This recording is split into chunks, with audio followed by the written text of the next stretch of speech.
ایک اخلاقی بحران میں دنیا کو مبتلا کیا ہے۔ ہم تو اخلاق کہتے ہیں نا مسکرانے کو، کہ فلانا مسکرا کر میرا خوش اخلاق ہے، یہ نہیں، اخلاقیات پر دنیا ایک جگہ کھڑی ہوئی تھی۔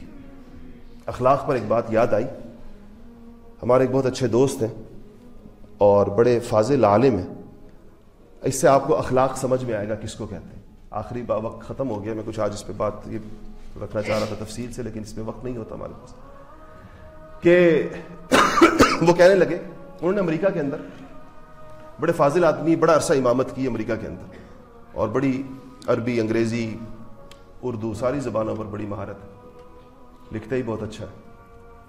تو کہنے لگے کہ میں چونکہ وہاں ایک یونیورسٹی میں پڑھاتا بھی تھا اور ایک مسجد کے اندر امام بھی تھا، تو میرے پاس ایک مصری خاندان آیا، ایک اپنے اس ایجپشن دوست کا بتا رہے تھے کہ اس ایجپشن دوست بھی ایک اچھے عالم تھے وہاں پر، اور وہ بھی وہ مسجد میں ایک امامت کرتے تھے۔ تو ان کے پاس ایک خاندان آیا اور اس نے کہا کہ ہمارا بیٹا ہے، لڑکا ہے، ٹین ایجر ہے، اور چونکہ ہم لوگ مصر سے آئے ہیں تو یہاں اگر مغربی چکا چوند اس نے دیکھی ہے تو بہت زیادہ خراب ہو گیا لڑکا، تو ہم چاہتے ہیں کہ آپ امام ہیں، بڑا اچھا خطبہ دیتے ہیں، بڑی اچھی بات کرتے ہیں، تو آپ اس بچے کو سمجھائیں۔ اور بڑی جنسی بے راہ روی کا شکار ہو گیا۔ تو وہ ایجپشن امام کہتے ہیں کہ میں نے بچے کو بلوایا ایک دن، میں نے کہا آ جائے میرے پاس، تو جب وہ آیا تو میرے ذہن میں تھا کہ میں اس کو کیسے کہوں اس بات کو۔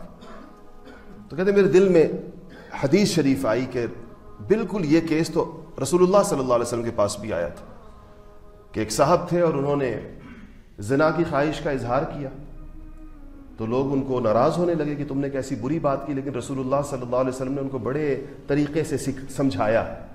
اور کیسے سمجھایا؟ اس کو پاس بلا کر اسے کہا کہ اے فلاں، کیا تم پسند کرو گے کوئی تمہاری ماں کے ساتھ ایسا کرے؟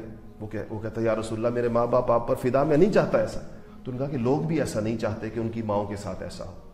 تو کہا کیا تم پسند کرو گے کوئی تمہاری بیٹی کے ساتھ ایسا کرے؟ اسے کہا رسول اللہ میرے ماں باپ آپ پہ فدا، میں کبھی نہیں چاہوں گا ایسا۔ تو حضور نے فرمایا کہ لوگ بھی نہیں چاہتے کہ ان کی بیٹیوں کے ساتھ ایسا ہو۔ کیا تم چاہو گے کہ تمہاری بہن کے ساتھ کوئی ایسا کرے؟ پھر کہا کیا تم چاہو گے تمہاری خالہ کے ساتھ کوئی ایسا کرے؟ اس نے کہا نہیں، کہا لوگ بھی نہیں چاہتے کہ ان کی خالہوں کے ساتھ کوئی کرے۔ پھر کہا کہ تو کیا تم چاہو گے تمہاری پھوپھی کے ساتھ کوئی ایسا کرے؟ یہ پوری حدیث شریف ہے، بڑی طویل حدیث ہے۔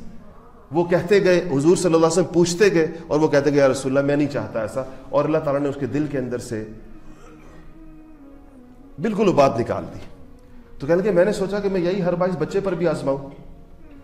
تو میں نے اس بچے سے کہا دیکھو بیٹا، کیا تم پسند کرو گے کہ تمہاری بہن کے ساتھ ایسا کہ کوئی کرے؟ تو کہتے ہیں، وہ کہتا ہے کہ I don't mind if she is okay with that.